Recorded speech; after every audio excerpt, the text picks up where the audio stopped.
अल्हम्दुलिल्लाह अल्हम्दुलिल्लाहि रब्बिल आलमीन वस्सलातु वस्सलामु अला रसूलिहिल करीम व अला आलिहि व अस्हाबिहि अजमईन अम्मा बाद अऊज़ु बिल्लाहि मिनश शैतानिर रजीम बिस्मिल्लाहिर रहमानिर रहीम शहर रमज़ान अल्लज़ी उन्ज़िला फ़ीहिल क़ुरआन हुदल लिन्नास व बय्यिनातिम मिनल हुदा वल फ़ुरक़ान बिस्मिल्लाहिर्रहमानिर्रहीम रब्बिश्रह ली सदरी व यस्सिर ली अमरी वहलुल उक़दतम मिन लिसानी यफ़क़हू क़ौली। मेरी अज़ीज़ सामियात, दर्स कुरान मजीद में आप सब का तहे दिल से खैर मक़दम है। अस्सलामु अलैकुम व रहमतुल्लाहि व बरकातुहू।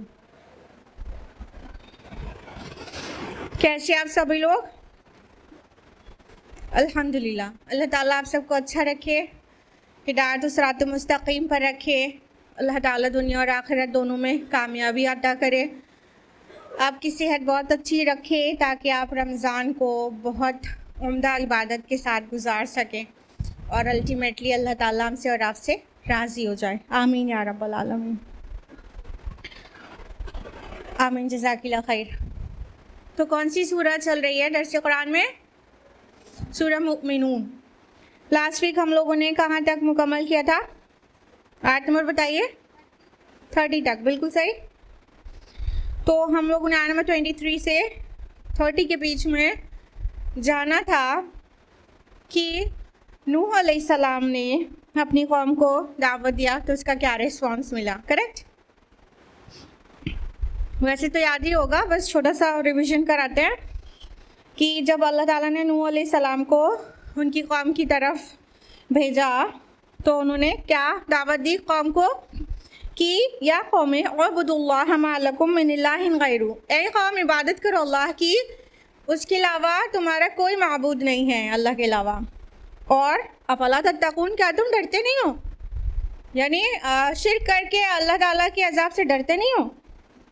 तो उनकी कौम के सरदारों ने जवाब दिया, जो कि वहाँ पर शुरफा जिनको कहा जाता है, ऊंची पोस्ट पे जो लोग होते हैं, उन लोगों ने कहा कि अरे ये तो नहीं होता तुम्हारे जैसा और तुम पर अपनी फ़ौक़ियत चाहता है, और अगर अल्लाह को भेजना ही होता अपना कोई फ़रिश्ता तो फ़रिश्तों को भेजता, और हमने तो ऐसी बातें अपने आबा व अजदाद के दरमियान कभी सुनी नहीं। ये कहकर उनकी कौम के एलीट पीपल ने ख़ुद भी नहीं माना और अपनी कौम को भी गुमराह कर दिया। तो और ये भी इल्ज़ाम लगाया गया नूह अलैहिस्सलाम पर कि अरे इसको तो कोई जुनून लाहक हो गया है और ये गर्दिश ज़माना का इंतज़ार करो, इसका भी जुनून उनून सब उतर जाएगा और ये दावत का काम छोड़ देगा। जब बहुत हो गया तो नूह अलैहिस्सलाम ने अल्लाह से दुआ की कि ए मेरे रब, मेरी मदद फरमा कि इन्होंने मुझे झुटला दिया, यानी अब तो वादा अज़ाब जो है आपका वो ले आइए।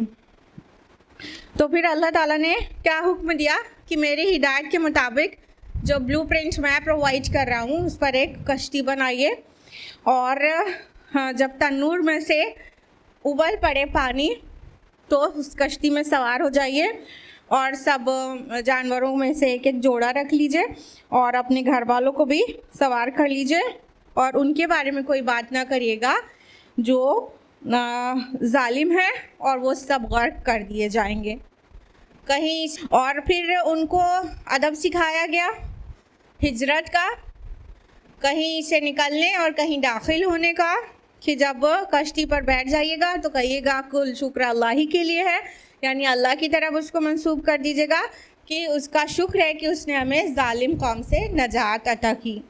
और फिर जब उतरिएगा तो ये दुआ करिएगा कि ऐ मेरे परवरदिगार, बरकत वाला उतारना हमको उतारिएगा, यकीनन आप बेहतरीन उतारने वाले हैं। यानी अब आपकी मेज़बानी में हम आ गए, आपके मेहमान हैं, आप ही हमारी उम्दा मेज़बानी करिएगा। या तो जाहिर बात है जो कश्ती जो पहाड़ों तक पहुंच गया था पानी और कश्ती, तो उससे उतरना खैर के साथ हो, इस चीज़ के लिए अल्लाह से दुआ करिएगा।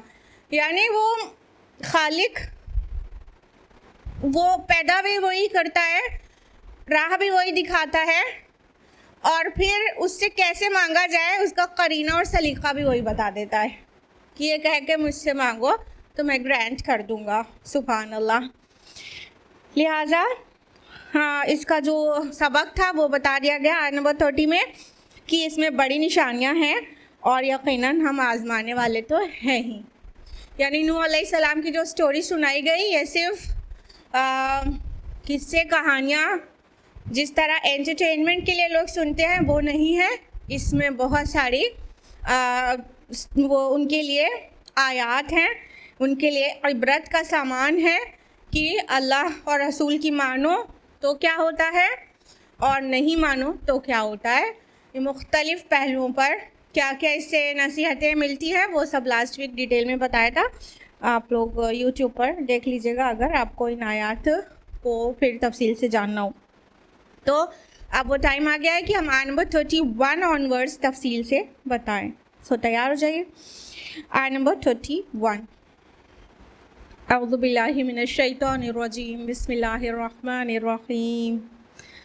सुम्मा अंशअना मिन बअदिहिम क़रनन आख़रीन। फिर उनके बाद हमने एक और नई नस्ल को उठाया।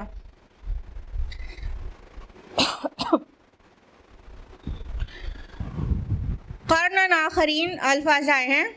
कर्न का माना आप जानते हैं, नेशन होता है, कौम होती है। कर्न का माना वक्त के माने से भी लिया जाता है, यानी सदी, और कौम और नेशन और ग्रुप ऑफ पीपल इस माना में भी लिया जाता है। तो अल्लाह ताला ने फरमाया उनके बाद हमने एक और कौम उठाया, आखरीन। आखिर आप लोग जानते हैं लास्ट को कहते हैं। आखिर मीन्स लास्ट, आखिर मीन्स क्या होता है, नेक्स्ट। तो उनकी अगली कौम के बारे में तज़किरा हो रहा है। अब ये कौन सी कौम है, यहाँ पर कौम का नाम नहीं है। उनके पास कौन सा नबी भेजा गया था, रसूल, उनका नाम नहीं है। तो जो कयास लगाए गए हैं, जो डिफरेंट एविडेंसेस पर है कुरान से ही, एक्चुअली वो दो हैं। बास का कहना है ये जो आगे वो सारी बात हो रही है ये कौम समूद के बारे में है। कौन से रसूल आए थे उनके दरमियान? अरे समूद, सॉलेह अलैहिस्सलाम। तो बास का कहना है कि ये सॉलेह अलैहिस्सलाम की कौम वो समूद के बारे में है, क्योंकि इस कौम को जो तबाह किया जाएगा आगे आएगा वो सैहा के ज़रिए तबाह होंगे। तो सैहा कुरान हकीम में वाज़ेह है कि समूद के ऊपर, सैहा वर्ड से वाकिफ़ है ना, चीख, ज़ोरदार आवाज़। तो ये जो समूद के ऊपर सैहा, चीख, तेज़ आवाज़ के साथ अज़ाब आया था, जो कि उस कुरान हकीम में सूरह हूद सूरह नंबर 11 आयत नंबर 67, सूरह हिज्र सूरह नंबर 15 आयत नंबर 83 और सूरह कमर सूरह नंबर 54 आयत नंबर 31, इससे साबित है कि सैहा का अज़ाब समूद के ऊपर आया था। दूसरी ओपिनियन ये है कि ये कौम हूद अलैहिस्सलाम की कौम, कौन सी? हूद अलैहिस्सलाम की कौम का क्या नाम था बताइए? आद। ये आद के बारे में है, क्योंकि अगली कौम का जिक्र हो रहा है। तो सूरह आराफ सूरह नंबर 7 आयत नंबर 69 में है कि अल्लाह ताला ने कौम नूह के बाद कौम आद को उठाया था। तो अगली कौम का मतलब आद हो गए। तो ये दोनों ओपिनियन में आद ही है। जो प्रोमिनेंट ओपिनियन है वो ये है कि ये कौम आद ही है, इसलिए कि हूद अलैहिस्सलाम को जो कौम नूह से थे सबसे पहले उनका जिक्र आता है। कौम आद के बाद कौन से रसूल आए? तो हूद अलैहिस्सलाम और उनका नेशन यानी आद आए। जहाँ तक सैहा वाला आर्ग्यूमेंट है कि सैहा से तो हलाक नहीं हुए थे, आपको पता है वो हवा से हलाक हुए थे। तो सैहा वर्ड जो आया है, तो सैहा मीन्स ना सिर्फ वो चीख, वो आवाज़ होती है जिससे कौम हलाक हुई हो, बल्कि उस आवाज़ को भी कह सकते हैं जो अजाब के वक्त शोर और गुल मचता है, उस आवाज़ को भी सैहा कह सकते हैं। लिहाजा जो प्रोमिनेंट ओपिनियन है वो है कि ये कौम हूद अलैहिस्सलाम थी, यानी आद। तो अल्लाह ताला ने क्या फरमाया कि फिर उनके बाद हमने एक नई नस्ल को उठाया। कौन सी कौम? मान के चलते हैं आद। आयत नंबर 32, फ़अरसलना फ़ीहिम रसूलन मिनहुम, बस उनमें भी हमने एक रसूल उन्हीं में से भेजा, अन अअ्बुदुल्लाह मा लकुम मिन इलाहिन गैरुहु अफ़ला तत्तक़ून। तो उसने भी यही कहा कि बंदगी करो अल्लाह की, उसके सिवा कोई तुम्हारा माबूद नहीं, तो क्या तुम लोग डरते नहीं। तो अल्लाह सुब्हानहू व तआला की ये सुन्नत है कि जिस कौम में कोई हादी और रहनुमा अल्लाह ताला भेजते हैं यानी रसूल, तो वो उस कौम का ही एक फ़र्द होता है। ये बहुत बहुत दिल को लगने वाली बात है कि भाई अगर हम मान लीजिए हम लोग हैं एक जगह पर, हमारा एक तरीक़ा है, अभी तो पूरी दुनिया पूरा ग्लोबलाइजेशन हो गया है, हर चीज़ एक दूसरे कल्चर सब वाकिफ़ रहते हैं, लेकिन इससे पहले तो ऐसा नहीं होता था ना कि पूरी दुनिया में रह रहे लोग एक दूसरे के कल्चर और सब चीज़ से बहुत अच्छी तरह वाकिफ़ रहते हो। तो वो अपने ही लोगों से सबसे अच्छी तरह वाकिफ़ रहते थे और उनके सारे चैलेंजेस अपना ही तो एक फ़र्द समझ सकता है, उनके दुख, उनकी खुशी, उनकी उतार चढ़ाव ज़िंदगी के, वो उस कौम का ही फ़र्द बेहतर समझ सकता है। तो अल्लाह ताला की ये सुन्नत है कि जो भी कौम में से अल्लाह ने रसूलों को मबऊस किया है वो उन्हीं में का एक फ़र्द था। तो उस कौम में भी जो रसूल आए वो उन्हीं के एक फ़र्द थे, हूद अलैहिस्सलाम। और ये अल्लाह सुब्हानहू व तआला का एहसान है, कहना चाहिए कि अल्लाह ताला जो कौम में से रसूल को उठाता है वो उनकी कौम का ही एक मेंबर होता है, ताकि वो उनके सारे एहसासात को समझ सके बहुत अच्छी तरह, क्योंकि उन्हीं के दरमियान रह रहा है और सारी चीज़ें अंदर अंदर ही है। लिहाजा वो जो अहकाम होंगे वो सब उसके अंदर अंदर ही होंगे, जितना वो बियर कर सकेंगे। वो सब अच्छी तरह से उनके चैलेंजेस को भी समझ रहा है, इश्यूज़ को भी समझ रहा है। लिहाजा ये तो अल्लाह ताला का एहसान है कि हर रसूल का जो ताल्लुक़ होता था वो कौम से ही होता था, लेकिन उसी को और उल्टा जो है तकज़ीब करने का ज़रिया बना लिया गया, वो अलग बात है। लेकिन अल्लाह ताला ने तो हर रसूल को उन्हीं में से भेजा, और हर रसूल की दावत की तरह हूद अलैहिस्सलाम ने भी उनको यहीं से दावत दी, अनिअब्दुल्लाह मा लकुम मिन इलाहिन गैरुहु। इससे पहले आयत नंबर 23 में नूह अलैहिस्सलाम के भी यही अल्फाज आए थे। उन्होंने अपनी कौम को जो दावत पेश की सबसे पहले यही अल्फाज कहे कि अल्लाह ही का तुम्हारा माबूद है, उसके अलावा कोई तुम्हारा इलाह नहीं है, फला तत्तक़ून, क्या तुम डरते नहीं हो। तो हूद अलैहिस्सलाम ने भी द सेम वे ही कॉल्ड पीपल टुवर्ड्स अल्लाह सुब्हानहू व तआला। पता ये चला कि इस कौम की भी जो गुमराही थी वो शिर्क थी, यानी वो शिर्क में मुलविस हो गए थे। तो अल्लाह ताला ने उनके दरमियान एक रसूल भेजा और उसने उनको शिर्क से निकाल कर तौहीद की दावत दी और कहा कि वो ही मतलब वो अल्लाह ही क्वालिफ़ाई करता है कि तुम्हारा माबूद हो, वो ही तुम्हारा माबूद हकीकी है। तो क्या तुम अंजाम से नहीं डरते कि अल्लाह के साथ और पार्टनर्स एसोसिएट कर लिया है तुमने।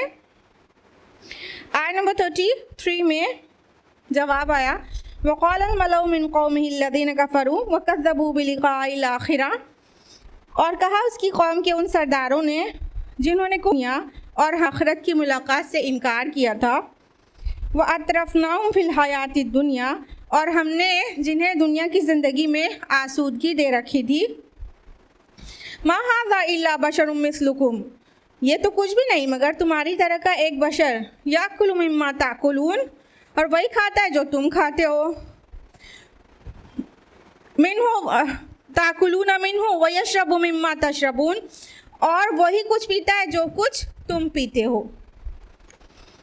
अब इनकारी सबसे पहले कौन हुए, जैसा कि हम लोग ने लास्ट वीक नूह अलैहिस्सलाम की कौम के मुकज़्ज़बीन के बारे में जाना था। कौन थे उनकी कौम के? अशराफ, उनकी कौम के एलीट क्लास जो था, नूह अलैहिस्सलाम को झुटलाने वाला।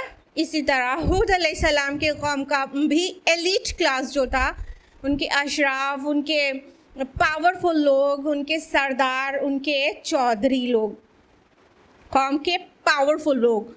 तो ये कौन सा पॉलिटिकल एलीट एक्चुअली था, जिस बात का उन्हें डर था। लास्ट वीक हमने बहुत तफसील से बताया था क्यों इनकार करते हैं ये लोग, क्योंकि अभी पावर उनके हाथ में होता है, पॉलिटिकली वो स्ट्रांग होते हैं, उनको लोग फॉलो करते हैं। अब ये किसी रसूल की दावत पर ईमान ले आएंगे तो इनको रसूल को फॉलो करना पड़ेगा, चाहे ना चाहे, लेकिन वो पूरा जो पॉलिटिकल लीडरशिप है वो शिफ्ट हो जाएगी रसूल की तरफ। रसूल की ख्वाहिश तो ये नहीं होती, लेकिन वो तो हो ही जाना रहता है। तो ये इस बात से डरते थे कि अब पूरी आवाम तो इनके पीछे होगी, इंक्लूडिंग अस, तो ये उन्हें बर्दाश्त नहीं था। तो इसी बात को अपने दिल के अंदर छुपाए होते थे और जाहिर क्या कर रहे होते थे, कौम को बहकाने के लिए मुख्तलिफ आर्ग्यूमेंट्स देते थे। तो हूद अलैहिस्सलाम की कौम के एलीट क्लास ने अवाम को कैसे बहकाया, मतलब ये जो कौला कहा गया है, वक़ाल मलउल्लज़ीना मिन कौमिही, उनकी कौम के सरदारों ने कहा। तो किससे कहा?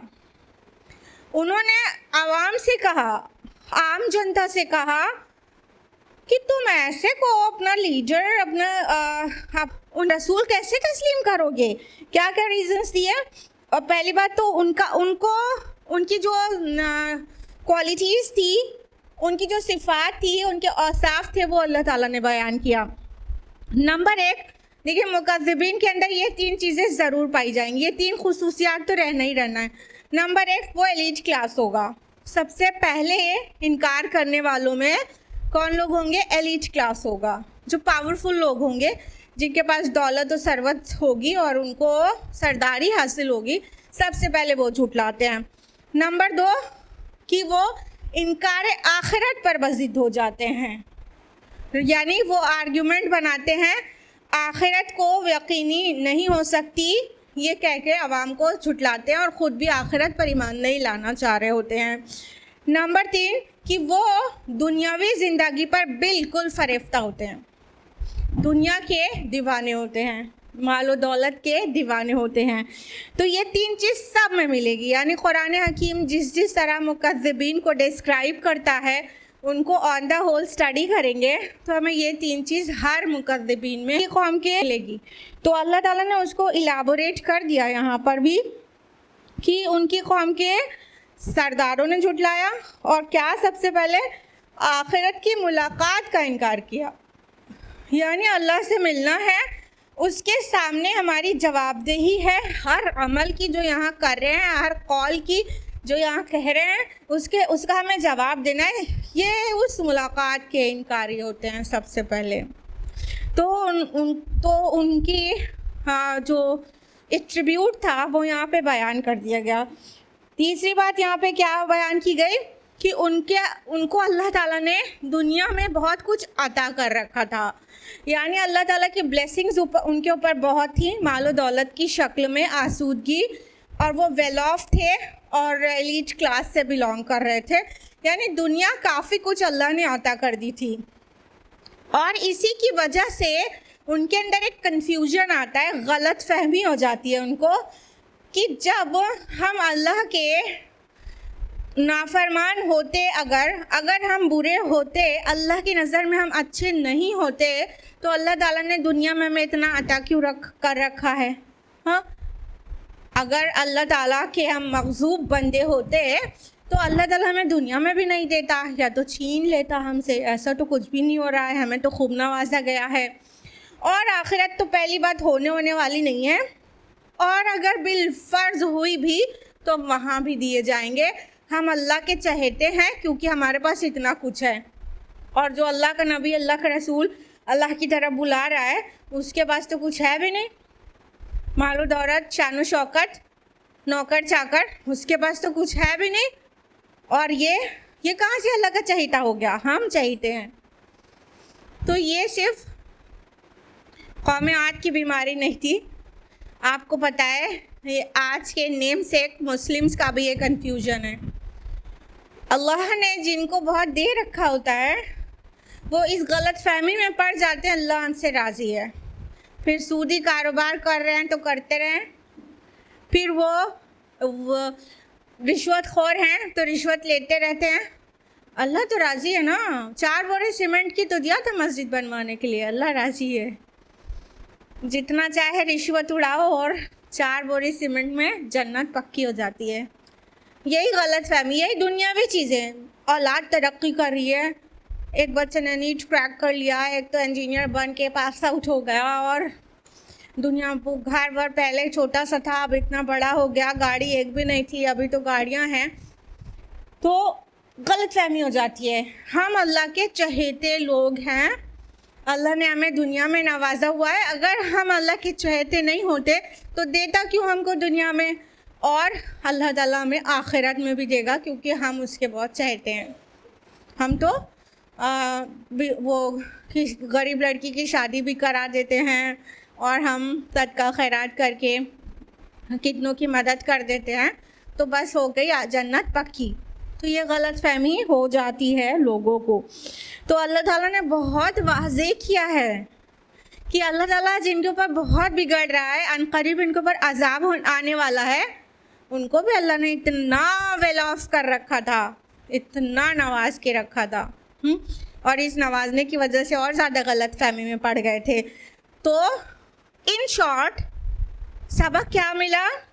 दुनिया की मालो दौलत, ऐशो इशरत होना या नहीं होना नेकी और खुदा की रज़ा की दलील नहीं है। और अमीर हो तो अल्लाह राज़ी है कि नहीं, ये कोई दलील ही नहीं है। हो सकता है दुनिया में भी अल्लाह ने नवाजा हो और वो ऐसा अल्लाह की मर्ज़ी के मुताबिक ज़िंदगी गुजारता हो कि अल्लाह राज़ी हो उससे वाक़अतन, और नहीं भी हो। कोई गरीब है, मुमकिन है कि अल्लाह उससे बहुत राज़ी हो, दुनिया में नहीं नवाजा, लेकिन इसका उल्टा तो भी हो सकता है, वो शराबी हो और बहुत सारी बुराइयां हो तो अल्लाह राज़ी नहीं भी हो। तो दुनिया में दिया जाना या नहीं दिया जाना दोनों इस बात पर दलालत नहीं करता कि अल्लाह राज़ी है कि नहीं राज़ी है। तो क्या आर्ग्यूमेंट दिया हूद अलैहिस्सलाम की कौम के उन अशराफ ने कि अरे ये तो क्या है, तुम्हारे तरह का इंसान है, जो तुम खाते हो वो खाता है, ये जो तुम पीते हो वो ये पीता है। यानी ये तो बिल्कुल कोई सुपर ह्यूमन, मतलब आवाम को ये कह के गुमराह कर रहे थे। कौन सा ये सुपर ह्यूमन है, कौन सा ये सुपर नेचुरल है, कौन सा ये हमसे और तुमसे अलग है। अरे जो खाना तुम खाते हो वही ये भी खाता है, जो पानी तुम पीते हो वही पीता है, जैसे तुम्हारी बशरी ज़रूरियात है इसकी भी है, सब कुछ वैसा ही है। तो बशर है, लिहाजा रसूल नहीं हो सकता। बशरियत की वजह से रिसालत का इनकार। और एक अंधेर अभी पिछले हफ्ते बताया था ना कि समटाइम्स रिसालत की वजह से बशरियत का इनकार हो जाता है इस दौर में। कि नहीं रसूल है तो बशर कैसे हो सकते हैं? नहीं, माफ़ौकुल बशर थे रसूलुल्लाह सल्लल्लाहु अलैहि वसल्लम, माअल्लाह रसूल थे ना, तो बशर कैसे हो सकते हैं? पहले के लोग क्या अंधेर में जाते थे, बशर है ना तो रसूल कैसे हो सकता है? तो अल्लाह ताला ने रसूल बशर होता है, और ये बात कई जगह कुरान हकीम में साबित की है, बावजूद उसके। लिहाजा क्या कह के गुमराह किया, नहीं ये तो तुम्हारे जैसा इंसान है, तुम कैसे इसको फॉलो करोगे, ये तो बिल्कुल जैसे तुम हो वैसे ही है। और तो और ये कहा कि अगर तुमने अपने जैसे एक इंसान की इताअत की तब तो बड़े नुकसान में पड़ जाओगे। यानी तो बड़े खसारे वाली बात है कि वैसे तुम वैसे ही वो फॉलो, तुम उनको करो, उसको फॉलो करो, वो मतलब वो लीडर बन जाए, तुम फॉलोअर, ये तो बड़े खसारे वाली बात है। तुम्हारे ही जैसा है और वो लीडर है, तुम उसके जैसे हो और तुम फॉलोअर हो, ये तो बड़ी खसारे वाली बात, बड़ी नुकसान वाली बात है तुम्हारे लिए। अपने जैसे को लीडर बना लिया।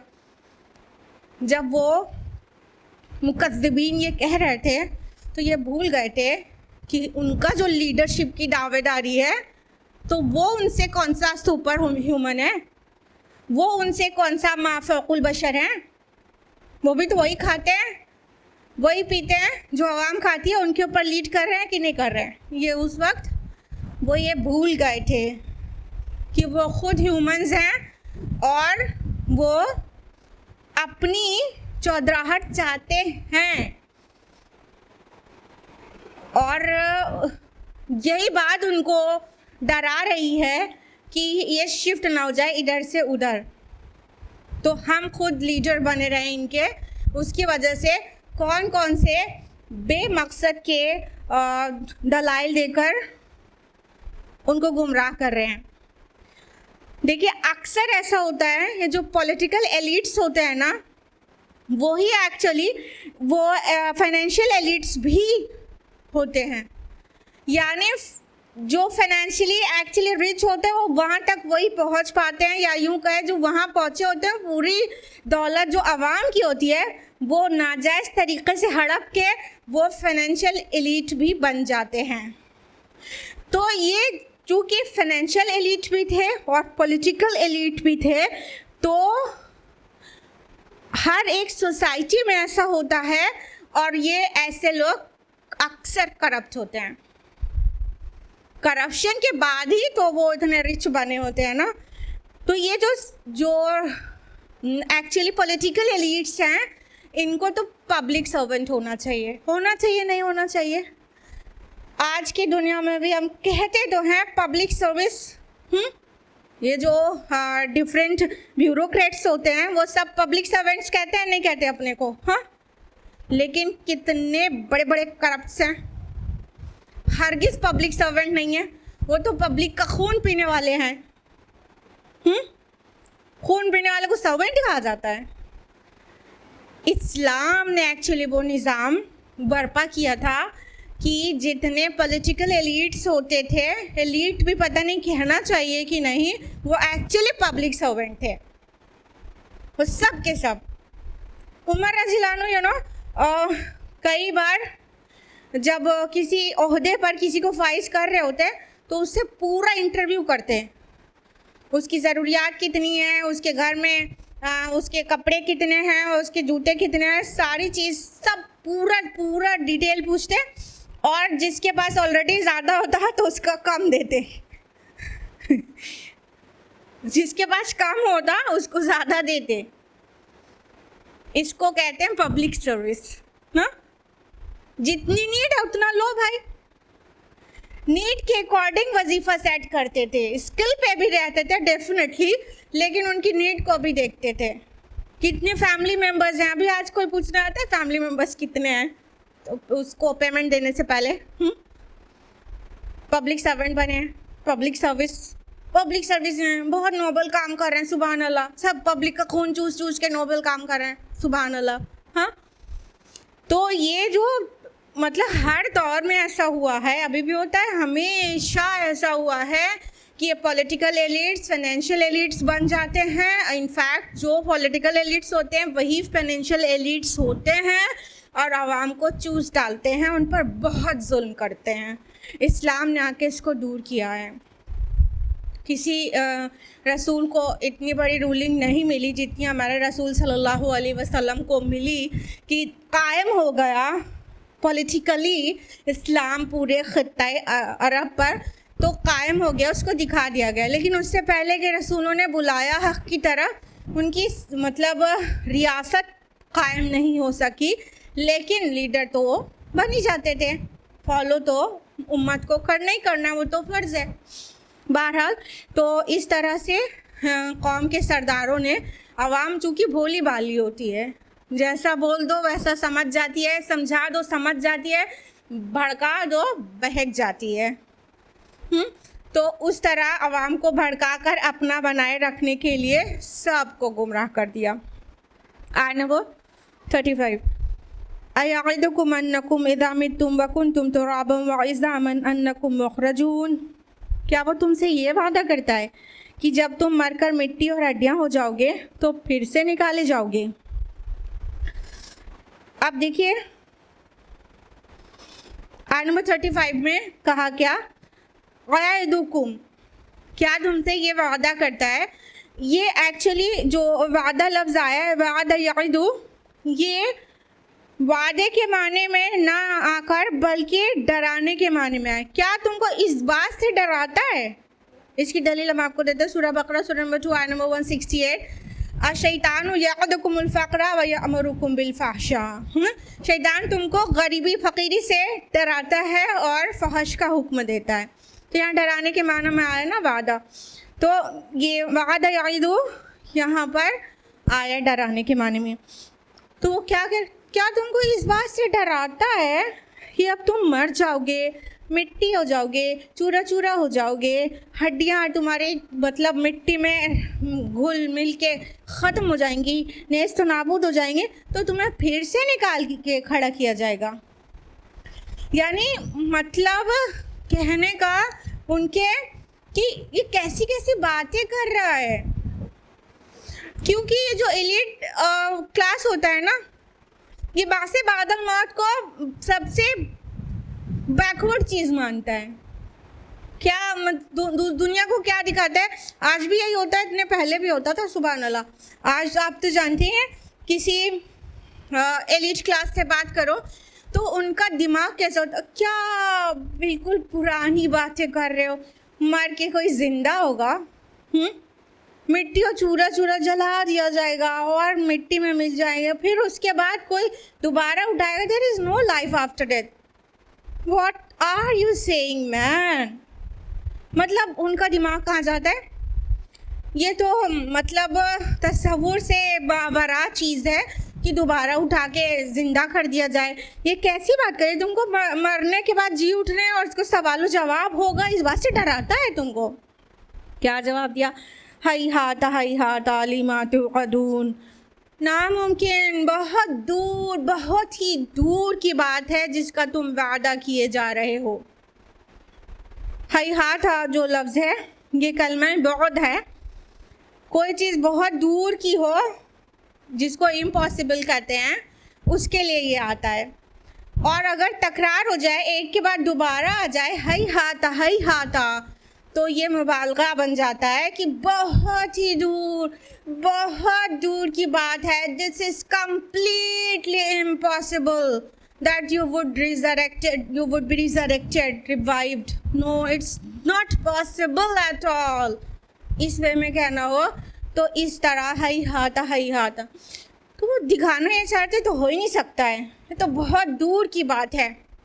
यानी आखिरत का इनकार कोई अक्ली दलील पर नहीं था उनके। किस दलील पर था? बाइद होने के दलील पर था। दूर की बात है। हम लोग रोज़ाना कितने ही दूर की चीज़ को सामने होता हुआ देखना विटनेस करते हैं नहीं करते हैं? कोई चीज़ बहुत दूर की रहती है और सामने आ जाती है, हो जाती है। अभी इंसान अच्छा भला है, लग रहा है अभी जिएगा, पता नहीं क्या क्या करेगा, इतना तरक्की पसंद है, ये बनेगा वो बनेगा, और कल उसकी डेथ हो जाती है। बात एकदम सामने आ गई, नहीं आ गई।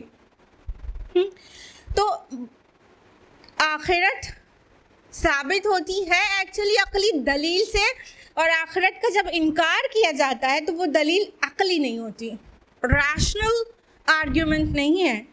क्या है? कोई चीज़ का दूर होना, ये अक्ली दलील तो नहीं हुई ना। कोई चीज़ बहुत दूर है तो पास नहीं आ सकती, क्या आ सकती है? तो ये उनका इनकार आखिरत के मुतालिक जो दलील थी वो बईद होना थी, ना कि कोई रैशनल आर्ग्यूमेंट देने की पोजीशन में थे। आगे क्या बोला उन सरदारान कौम ने आया नंबर 37 में, इन हिया इल्ला हयातुन दुनिया नमूतु व नहया व मा नहनु बिमबऊसीन, ये कुछ भी नहीं, बस हमारी दुनिया की ज़िंदगी ही असली ज़िंदगी है। हम खुद ही मरते हैं और ख़ुद ही ज़िंदा रहते हैं, और हम दोबारा उठाए जाने वाले नहीं हैं। अल्लाहु अकबर। क्या सिखा रहे हैं? बहकाने के लिए, सिराते मुस्तकीम से भड़काने के लिए। अच्छा खासा दौर में रसूल आया है, वो ऐसे भोले भाले लोगों को एकदम आराम से सिराते मुस्तकीम पे ले सकता था, लेकिन ये कौम के सरदारान ये क्या रोल प्ले कर रहे हैं? बहकाने वालों का। अजाब आया तो सब पर आ गया। क्या कह रहे हैं? अरे नहीं, ये दुनिया की ज़िंदगी क्या है? कुछ भी नहीं, हम अपने आप जीते और अपने आप मरते हैं। अल्लाहु अकबर। क्या फिलॉसफी थी उनकी? कि नमूतु व नहया। इस्लाम का जो अक़ीदा है वो क्या है? कि अल्लाह ताला की तरफ हम मंसूब करते हैं कि अल्लाह हमें जिलाता और अल्लाह मारता है। तो इस्लाम का अकीदा है अल्लाह जिलाता है, अल्लाह ज़िंदगी देता है और अल्लाह मौत देता है, युही व युमीत, ठीक है। और यहाँ पर क्या, हम अपने आप जीते हैं, अपने आप मरते हैं। ये बहुत सिमिलर है आज की नेचुरलिज्म फिलॉसफी से कि it's nothing but the nature makes it possible. ये सब कुछ नेचर में हो रहा है कि ज़िंदगियाँ होती हैं, मौतें होती हैं, चाहे वो बहुत स्मॉल क्रिएचर्स की हो, चाहे फिर इंसान की भी हो। ये नेचर है जो जिलाती और मारती है। प्रकृति माँ, वो पैदा करती, मारती, कुछ और नहीं है। हम अपने आप मतलब एक नेचर के प्रोसेस के अंदर पैदा हो जाते और मर जाते हैं। मतलब इंसानी जहन की पस्ती की इंतहा है। इतने पहले भी ये फिलॉसफी चलती थी, आज मुख्तलिफ और फिलॉसफीज आ गई हैं जिसमें से सोल को बिल्कुल फारिग कर दिया गया है। नेचुरलिज्म भी यही है। रियलिज्म क्या है कि कुछ भी नहीं है, जो रियलिस्टिक वर्ल्ड है वही एक्चुअल है, जो हम अपनी आंखों से देख सके, जो अपने कानों से सुन सके, रियलिटी बस वहीं तक है। उसके अलावा अनसीन वर्ल्ड का कोई ताल्लुक नहीं है इस सीन वर्ल्ड से, कोई, there is no unseen world at all. यानी सोल को भी फारिग कर दिया गया, आखिरत को भी फारिग कर दिया गया और फिलॉसफी बन के तैयार हो गई रियलिज्म। इस तरह बहुत सारी फिलॉसफीज़ हैं, प्रैग्मेटिज्म है और एग्जिस्टेंशियलिज्म है। ये सारी फिलॉसफीज़, इन सब में सोल का, रूह का कोई तस्वुर नहीं है। आइडियलिज्म एक फ़िलॉसफी है जो पुरानी है, उसमें सोल का तस्वुर है, वो भी नाक़ी से पूरा इस्लामी नहीं है, लेकिन उसमें सोल बिलीव किया जाता है। लेकिन ये जितनी मॉडर्न डे फ़िलॉसफीज़ हैं, इसमें इंसान को निरा हैवान बता दिया गया। क्या ह्यूमन क्या है? ये एक एनिमल है, एक सोशल एनिमल है बस। सुभान अल्लाह, सोशल एनिमल तो हनी बी भी होती है, कितनी बढ़िया सोसाइटी में रहती है, नहीं रहती है? सोशल एनिमल भी रहती है, सोशल है वो, बस हम भी उनसे ज़्यादा कुछ नहीं, हम सोशल एनिमल हैं। फिर it's my body, it's my domain, क्या पहने क्या नहीं पहने किसी से कोई मतलब नहीं है। ये है ह्यूमन भी क्या है, एक सोशल एनिमल है। तो कोई ज़रूरत नहीं खुदा के तस्वुर की, कोई ज़रूरत नहीं रूह के तस्वुर की, कोई ज़रूरत नहीं आखिरत के तस्वुर की। बिल्कुल जानवरों जैसी ज़िंदगी गुजारो, then definitely there would be no values of life at all. This is quite sure ना कि जब आप हैवान हैं तो क्या वैल्यूज़ होंगी आपकी लाइफ में? अखलाकियात किधर होगी?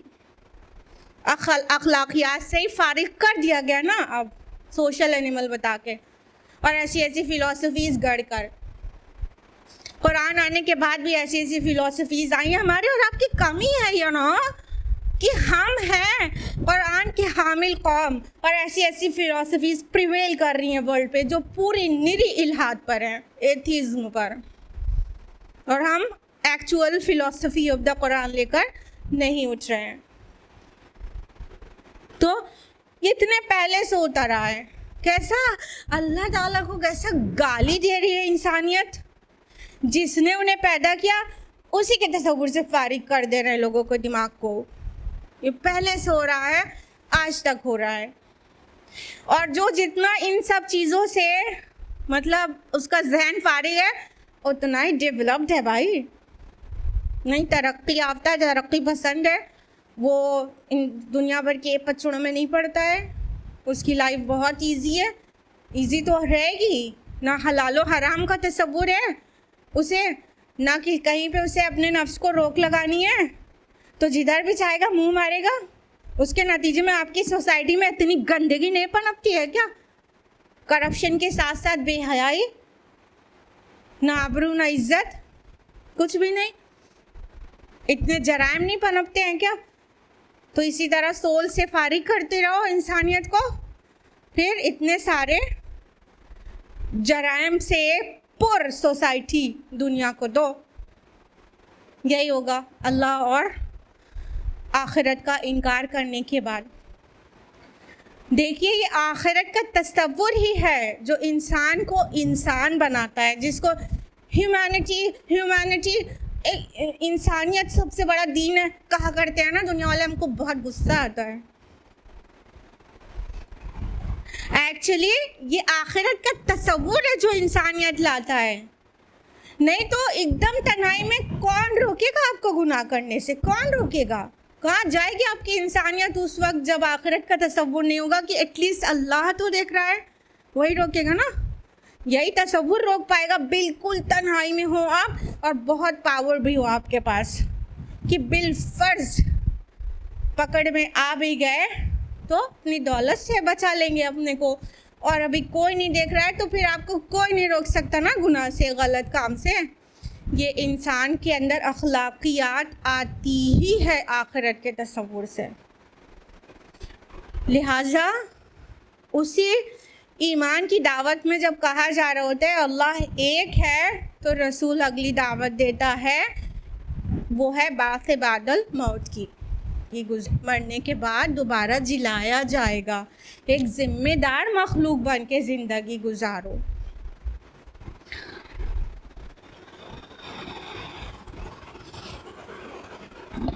आयत नंबर 38, इन हुआ इल्ला रजुलुन इफ्तरा अलल्लाहि कज़िबा, ये नहीं है मगर एक ऐसा शख्स जिसने झूठ बांधा है अल्लाह पर, वमा नहनु लहु बिमुमिनीन, और हम उसकी बात मानने वाले नहीं हैं। इस आयत से पता चलता है उनको अल्लाह पर ईमान था, उनका फसाद था शिर्क, बल्कि वो साथ शिर्क करते थे, अल्लाह का सिरे से इनकार नहीं करते थे, एथीस्ट नहीं थे वो, बल्कि वो क्या कह रहे हैं, नहीं ये जो शख्स है ना वो अल्लाह पे झूठ बांध रहा है। अब झूठ खुद बोल रहे हैं और मासूम रसूल को कह रहे हैं इसने अल्लाह पर झूठ बांधा है, अल्लाह के नाम मंसूब कर रहा है ना अपनी बात को कि अल्लाह ने मुझे अपना फ़रिश्तादा बनाकर भेजा, अपना मैसेंजर, और अल्लाह ने ये मैसेज मुझे दिया है कि तुम्हारे मरने के बाद जी उठना है। जो कुछ पैगाम पहुँचा रहे वो अल्लाह की तरफ मंसूब कर रहे हैं ना, तो वो उनके पास अल्लाह का तस्वुर था, एक गॉड का तस्वुर था, लेकिन उसके साथ पार्टनर्स एसोसिएट कर रखे थे उन्होंने, उनका मसला ये था, यानी वो शिर्क कर रहे थे। तो वो कहने लगे कि नहीं ये तो अल्लाह पर झूठ बांध रहा है।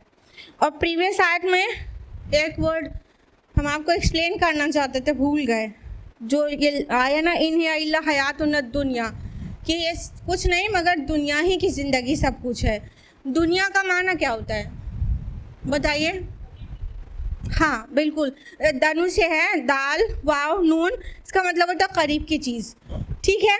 लेकिन वो दुनिया जो है वो है फेमिनिन जेंडर है एक्चुअली, वर्ड की अदना जानते हैं ना? अदना मीन्स क्या होता है? छोटा, हकीर, मामूली ना, जानते ना? ये दुनिया जो है अदना का मुन्नस है, अदना का फेमिनिन जेंडर है, यानी कलील, थोड़ी सी, मरे जाते हो उस थोड़ी सी पे। दुनिया कुछ है ही नहीं, हकीर है।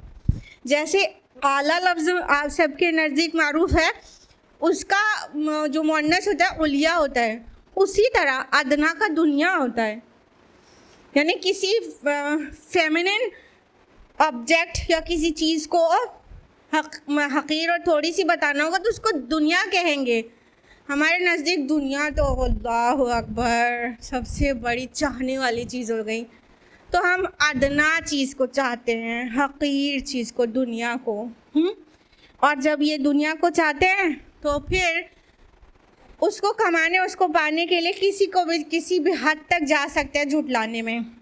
तो कह दिया सरदाराने कौम ने कि नहीं, इसने तो अल्लाह पे झूठ बांध लिया है, ये कुछ भी नहीं है, ये तो खुदा पर के नाम पर झूठ बोल रहा है। आयत नंबर 39, क़ाल रब्बिन सुन्नी बिमा कज़्ज़बून, तो उस रसूल ने कहा है परवरदिगार तो मेरी मदद फरमा उनकी तकज़ीब के मुकाबले में जो उन्होंने मेरी की। यही दुआ नूह अलैहिस्सलाम ने कर ली थी जब बहुत हो गया। मैंने आपको बताया था ना कि ऐसा नहीं है कि रसूल का भी सब्र जो है अनलिमिटेड होता है, हो जाता है एक लिमिट तक सब्र करने के बाद फिर वो भी बद्दुआ कर देता है समटाइम्स। या तो हेल्प सीख करता है तो उसमें कहीं ना कहीं उस वादे अजाब को पूरे होने का इफ़ेक्ट होता है। तो उस रसूल ने भी यानी हूद अलैहिस्सलाम ने भी कह दिया अल्लाह पाक अब आप मेरी मदद फरमाइए इनके मुकाबले में जो इन्होंने झुटला दिया।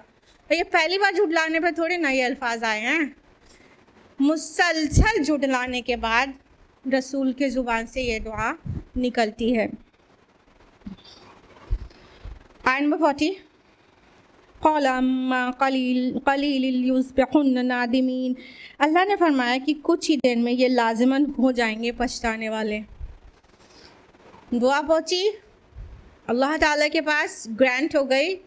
कुछ नहीं, ऐ मेरे रसूल, ऐ सच्चे रसूल, बस तुम ज़रा सा इंतज़ार और करो, बहुत जल्दी, अम्मा अन प्लस माँ, बहुत जल्दी थोड़ी ही देर में ये रिग्रेट करने लगेंगे, नादिमीन में से हो जाएंगे। नादिमीन किसका प्लूरल है? नादिम का, ठीक है। तो ये नादिम पछताएंगे, बहुत जल्दी रिग्रेट करने लगेंगे और अपने किए पर बुरी तरह से पछताने लगेंगे कि उन्होंने क्या किया अल्लाह के रसूल के साथ और ये अजाब अपने ऊपर मोल ले लिया। कौन सा अजाब आया था आज पर, बताइए कौन सा अजाब आया था? हवा का अजाब। ना डर डर के क्यों बता रहे? बिल्कुल सही, अल्लाह ताला ने कुरान में बहुत वाज़ेह कहा है ना, सबा लयालिन व समानियत अय्याम, कितने दिन आंधी चली थी? हाँ, सबा लयालिन 7 रातें, व समानियत अय्याम 8 दिन। तो 8 दिन 7 रातें मुसलसल आंधी चली, ऐसी वैसी नहीं, बहुत ज़्यादा वाली कि उनके तो बड़े बड़े महलात होते थे ना, पिलर्स वाले और बहुत ज़्यादा स्टोन से बनी हुई बिल्डिंग्स, वो सब बुरी तरह से बिल्कुल नेस्त नाबूद हो गई। बड़े बड़े महलात और उसमें घुस गए तो हवा ने अंदर घुस घुस के निकाल के उनको बाहर फेंक दिया, सब के सब तहस नहस हो गए। आयत नंबर 41 में तज़किरा है, फ़अख़ज़तहुम अस्सैहतु बिलहक़्क़ फ़जअलनाहुम गुसाअ, और उनको आ पकड़ा एक चिंगार ने हक के साथ, तो हमने बना दिया उन्हें कूड़ा करकट। फ़बुअदल लिलक़ौमिज़ ज़ालिमीन, तो फटकार है उन ज़ालिमों की कौम पर। तो अल्लाह ताला ने फरमाया कि फिर उनको आ पकड़ा एक आवाज़ ने। सैहा लफ्ज़ आया है, सर से बना है। सर का माना होता है लकड़ी को अगर चीरा जाए तो उससे जो आवाज़ निकलती है फटी सी, बहुत ख़राब सी आवाज़, उसको सह कहते हैं। उससे सहा आया है कि बहुत चिंगाड़ की सी आवाज़, जो आवाज़ बहुत कानों को बिल्कुल पसंद ना आए, बहुत तेज़ सी आवाज़। फिर उसको जैसे लैंग्वेज डेवलप होती है तो माना थोड़ा सा इजाफी मफहूम लेते जाते हैं ना। तो सह से आया लकड़ी के चीरने की आवाज़, फिर तेज़ आवाज़ के माना में उसे जाना जाने लगा और अल्टीमेटली वो अजाब के लिए भी जाना जाने लगा। तो अब जब आवाज़ से हलाक किया गया हो तो वो अजाब को भी सहा कहेंगे। फिर जब अजाब कोई सा भी आया हो, चाहे आवाज़ का नहीं आया हो, कोई सा भी अजाब आया हो किसी भी मीन्स से, चाहे पानी से, चाहे वो बस्ती के पलट देने से, या हो किसी और तरह से, पत्थरों की बारिश से, कैसे भी, तो जो भी अजाब होगा उसके बाद जब अजाब का ज़ाहिर हो जाएगा फ़ौरन तो मर नहीं जाएगा ना इंसान, कुछ देर तो तकलीफ़ में गुजरेगा ना, चीख पुकार मचेगी, आहो बका रहेगी। तो जो अजाब आने के बाद जो आहो बका होती है, जो चीख पुकार मचती है, उसको भी सहा कहा जाता है। तो इस तरह लैंग्वेज जब डेवलप होती है ना तो इजाफी माना कुछ अल्फाज में पैदा होते चले जाते हैं, फिर वो कई अलग अलग माना में इस्तेमाल होने लगता है। लिहाजा इसी आयत की बुनियाद पर हमने कहा था कि जो मुफस्सिरून हैं उनका इख्तिलाफ है कि ये समूद के मुतालिक है, ये जो सारी आयत चली आ रही थी, या आद के मुतालिक। लेकिन प्रोमिनेंट ओपिनियन आद के मुतालिक है, क्योंकि सहा खाली इस बात की दलील नहीं है कि वो अजाब उसके ज़रिए अजाब आया। ये भी कह सकते हैं कि अजाब आने पर जो चीख पुकार मची थी तो सहा थी, वो भी इसलिए कह सकते हैं कि आद पीपल भी हो सकते हैं। तो अल्लाह ताला ने फरमाया कि उनको एक आवाज़ के ज़रिए कूड़ा करकट कर दिया, गुस्सा गुस्सा उस कूड़े को कहते हैं जो किसी फ्लड के बाद पानी के बहाव से आ जाता है और किनारे पे पड़ा रहता है और गलता सड़ता रहता है, तो उसको गुस्सा कहते हैं। तो वो कूड़ा करकट, अल्लाह ताला ने कहा हमने इनको कूड़ा करकट कर दिया। बहुत गुरूर था ना उनको अपनी तहजीब पर। आपको पता होगा कि कुछ आद के कुछ बोन्स मिली हैं, कितने लहीम शहीम, देखा है आपने कभी किसी वीडियो में? बहुत ज़्यादा लहीम शहीम भाई, यहाँ से लेके पूरा छत तक भी कम है, इससे ज़्यादा बहुत लहीम शहीम पीपल होते थे वो। यानी बॉचली भी अल्लाह ताला ने उन्हें बहुत ज़्यादा ताकत दी थी, और फिर चूँकि जब बॉडी की ताकत इतनी रहेगी तो काम कितने एक से बढ़कर एक होंगे, तो उन्होंने बहुत कंस्ट्रक्शन भी बहुत एक से एक शानदार किए हुए थे। तो वो जो बड़ी बड़ी इमारतें और पिलर्स, उसके ऊपर बड़ा गुरूर था ना। ये अहले मक्का को ये सब बातें उस टाइम बताई जा रही हैं जब वो भी तकजीब कर रहे हैं, और वो कहीं भी एक स्टैंड नहीं कर रहे थे इन कौमों के सामने। ये कौमें इतनी ज़्यादा, जिसको कहते हैं कि सकाफ़ती मैदान में डेवलपमेंटल और कह सकते हैं सोशल और कल्चरल काम में इतनी इस्टेब्लिश्ड थी, तो ये सोच रहे थे कि हमेशा रहेंगे। अल्लाह के रसूल का इनकार किया, और उनको मतलब हवा हमारे लिए कितनी ज़रूरी है सांस लेने के लिए, लेकिन इसी हवा ने उनको ले लिया पूरा का पूरा, गुस्सा करके छोड़ा। कूड़ा करकट से खेती कट जाती है तो फिर वहाँ तिनके और कूड़ा बचता है, और सैलाब आता है तो किनारे कूड़ा अपना छोड़ जाता है सड़ने के लिए, तो वो बना दिया। खोखले तने जैसे गिरे पड़े रहते हैं सैलाब के बाद, फिर वो सड़ जाते हैं, वो बना दिया। मतलब मिसाल दी गई है पूरी मंजर कशी के साथ कि तुमने समझ क्या लिया था अपने आप को, फिर हमने तुमको ऐसा कूड़ा करकट बना दिया। और फ़बुअदल लिलक़ौमि ज़ालिमीन, तो फटकार है उस जालिम कौम पर। बुअद जो वर्ड है इसका माना लानत और फटकार भी होता है, और हम लोग उर्दू में नहीं बोलते हैं दफ़ा हो जाओ, जाओ हटो, दफ़ा हो जाओ यहाँ से ना, फटकारे हुए हो जाओ। तो जो अल्लाह की रहमत से दूरी हो जाए जिसको, तो अल्लाह ताला ने कौम आद को अपनी रहमत से दूरी कर दी, फटकारी हुई कौम बना दिया, और किस तरह कूड़ा करकट करके डाल दिया। अल्लाह के लिए कितना आसान है, कितना आसान है। तुमने अपने पूरे सिविलाइजेशन को जमाते जमाते जमाया था, अल्लाह ने यूं तुमको इससे उड़ा के रख दिया, अब बचा नहीं पाए तुम अपने आप को। जो कौम के एलीट थे ना, वो कहाँ गए कि आम लोग हवा में उड़ रहे हो और एलीट लोग बड़ा मज़े से अपनी कुर्सी पर बैठे हो, ऐसा नहीं हुआ ना। फिर वो सारे एलीट आवाम के साथ साथ मिलके उड़ गए, फना हो गए, फना के घाट उतर गए, अपने कैफर किरदार को पहुंच गए। तो अल्लाह ताला ने आगे फरमाया आयत नंबर 42 में, सुम्मा अंशअना मिन बअदिहिम क़ुरूनन आखरीन, फिर उनके बाद हमने और बहुत सी कौमें पैदा की। आद के बाद कौन सी कौमें आई, जल्दी जल्दी बताइए? समूद आए, फिर उसके बाद लूत अलैहिस्सलाम की कौम, और शुएब अलैहिस्सलाम की कौम मदियन। ठीक है, ये सब कौमें उसके बाद एक के बाद एक आती गईं। तो अल्लाह सुब्हान ताला ने फरमाया कि हमने फिर उसके बाद और भी कौमें पैदा की। मतलब अल्लाह ताला के लिए तो बहुत आसान है ना। कौमों को लगता है अपने को बनाने संवारने इस्टेब्लिश करने में वक्त लगता है, लेकिन जब अल्लाह को नाराज़ कर देते हैं तो अल्लाह को उनको सफाई हस्ती से मिटाने में ज़रा भी देर नहीं लगती। जब वो मिट जाते हैं तो अल्लाह ताला दूसरी कौमों को रफ्ता रफ्ता वो फिर आबाद कर देते हैं। ठीक है, तो फिर अल्लाह ताला फरमा रहे हमने और दूसरी कौमें पैदा की। हर कौम का एक वक्त मुकर्रर है, सब कौम अपने अपने वक्त में आई हैं और गई हैं, आई हैं और गई हैं। आयत नंबर 43, मा तस्बिक़ु मिन उम्मतिन अजलहा व मा यस्तअखिरून, कोई कौम भी ना अपने मुकर्ररा वक्त से आगे बढ़ सकी और ना ही उससे मौखर कर सकी। अब यहाँ पे बहुत वाज़ेह बता दिया गया कि हर कौम का एक अजल है। अजल मीन्स क्या होता है, बताइए जल्दी से, और बताइए। और नहीं, और परफेक्ट मीनिंग बताइए। नॉट एग्जैक्टली, हाँ। वक्त वक्त अजल का मतलब हो गया अपॉइंटेड टाइम, उसका तयशुदा वक्त, ठीक है।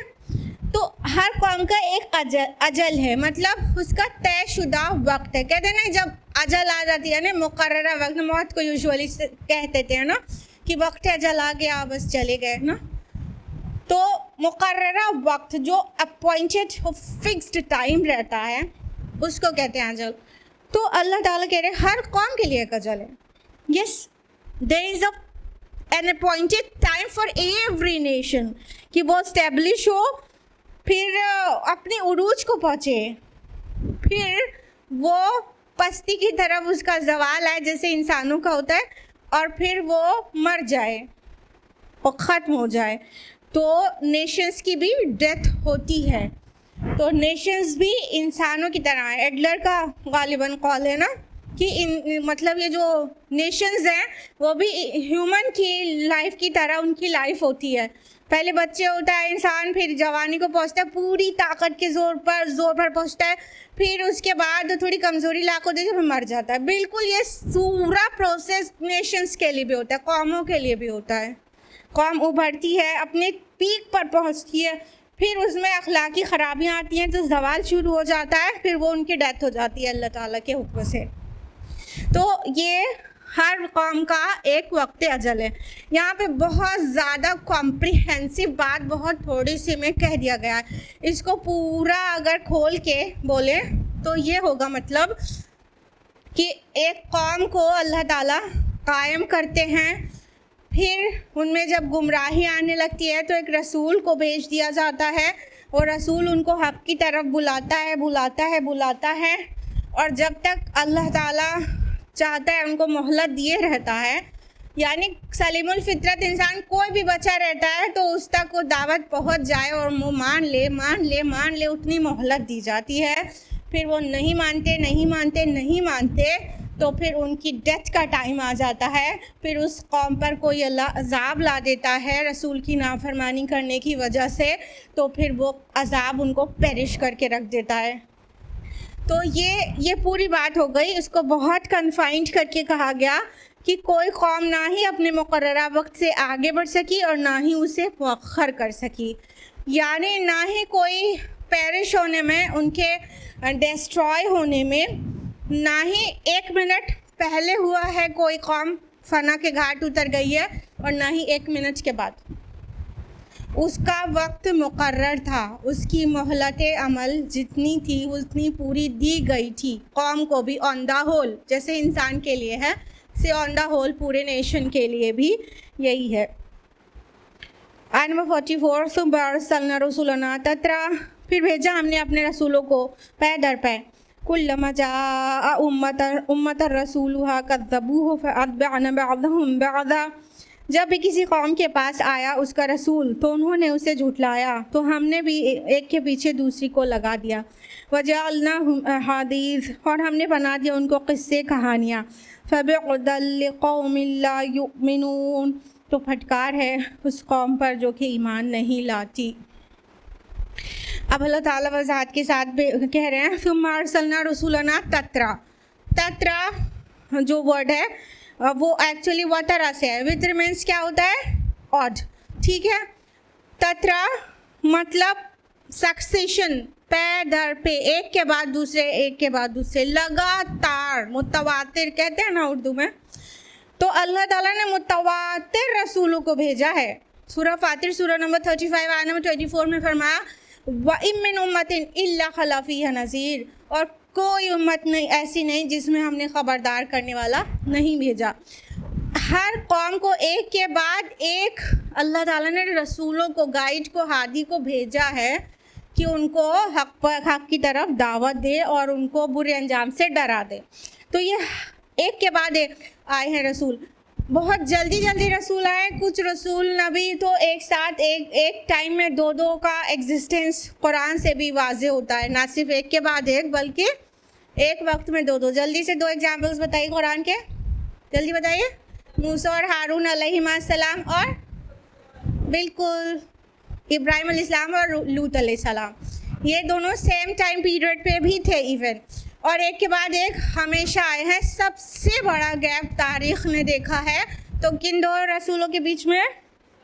बिल्कुल सही, माशाअल्लाह। आप लोग कितने समझदार, इतनी खुशी हो जाती है, आप लोग इतने अच्छे से जवाब देते हैं।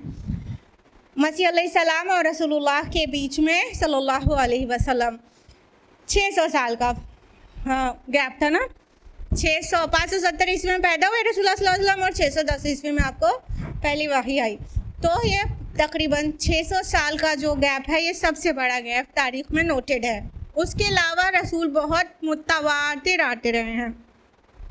फरमाया अल्लाह ताला ने, तो जब भी किसी कौम का रसूल उनके पास आया तो उन्होंने झुठला दिया, फिर अल्लाह ताला ने उनको उनके कैफर किरदार तक पहुंचा दिया, फिर दूसरी कौम को खड़ा किया, उनके पास दूसरा रसूल भेज दिया। ये एक के बाद एक ऐसे होता गया, और जो कौम झुठलाती गई फरमाया वजअलनाहुम अहादीस, हमने उनको किस्से कहानियाँ अफसाने बना दिया। अहादीस वर्ड से आप मारूफ है ना, आपके लिए मारूफ है ना, हदीस का जमा होता है ना अहादीस ना। लेकिन हदीस जो कि संजीदा बात को कहते हैं, उसका ही जमा अहादीस नहीं होता है। उहदूसुन की जमा भी अहादीस होता है। उहदूसुन मीन्स गैर संजीदा बात होती है, किस्से कहानियाँ अफसाना गोई, ठीक है, दिल लगी वाली बातें। उहदूसुन का माना ये होता है। तो यहाँ पर उहदूसुन का माना जो अहादीस है वो आया है, ना कि संजीदा बात। रसूल की संजीदा बातों को सब, रसूल की सारी बातें संजीदा होती हैं, इसीलिए हदीस कहते हैं ना उसको। तो वो भी अहादीस है, और ये भी हदीस है जो अफसाना गोई होती है, दिल लगी करने के लिए जो बातें होती हैं। तो अल्लाह ताला ने उनको स्टोरीज बना दिया, टेल्स, अफसाने बना दिया। क्या है, अफसाने की तरह सुन रहा है कि नहीं इंसान? अब सुन रहे ना, अफसाना बन गया है। आद है, समूद, कौम लूत का एक भी बंदा है, लेकिन स्टोरी बन के पढ़ रहे हैं आज हम। कहानियाँ बन गए। हम भी अल्लाह की नाफरमानी करेंगे ना, कहानियों में साली चले जाएंगे। हाँ, ये किया था, फिर ये अंजाम हो गया, अल्लाह ना करे। हाँ, तो अल्लाह ताला की नाफरमानी करने के बाद अल्लाह उन्हें अफसाने बना देता है, कहानी बन जाते हैं वो दूसरों के इब्रत के लिए, कि वो तो माना नहीं था, आगे जो आएंगे वो उससे इब्रत तो हासिल कर सके, इसलिए उनकी कहानी उनको भी सुनाई जाएगी। फबअदल लिक़ौमिन ला युमिनून, फटकार हो ऐसी कौम पर जो ईमान नहीं लाते, अल्लाह की रहमत से दूरी हो, हटो, दूर हटो, किनारे लगो, चलो तुम्हारी ज़रूरत नहीं है। अल्लाह ताला को अपनी फर्माबरदारी करवाने के लिए तुम्हारी ज़रूरत नहीं, जाओ तुम कूड़े करकट की तरह, गुस्सा की तरह किनारे लगो, चलो डस्टबिन में जाओ, तुम्हारी ज़रूरत नहीं है, फटकारे हुए हो तुम। अल्लाहुम्मा ला तजअलना मिनहुम, अल्लाहुम्मा ला तजअलना मिनहुम, अल्लाहुम्मा ला तजअलना मिनहुम, आमीन या रब्बल आलमीन। यहीं पर स्टॉप करेंगे, टाइम अप हो चुका है। तो अल्लाह ताला से दुआ है कि वो कुरान मजीद पढ़ने, समझने, गौर व फिक्र करने और उसके तमाम क़सस में से इब्रत हासिल करने की तौफ़ीक़ दे, और अल्लाह ताला नाफरमान कौमों में से होने से बचा ले, आमीन या रब्बल आलमीन। व आखिरु दावाना अनिल हम्दुलिल्लाहि रब्बिल आलमीन। वस्सलामु अलैकुम व रहमतुल्लाहि व बरकातुहू।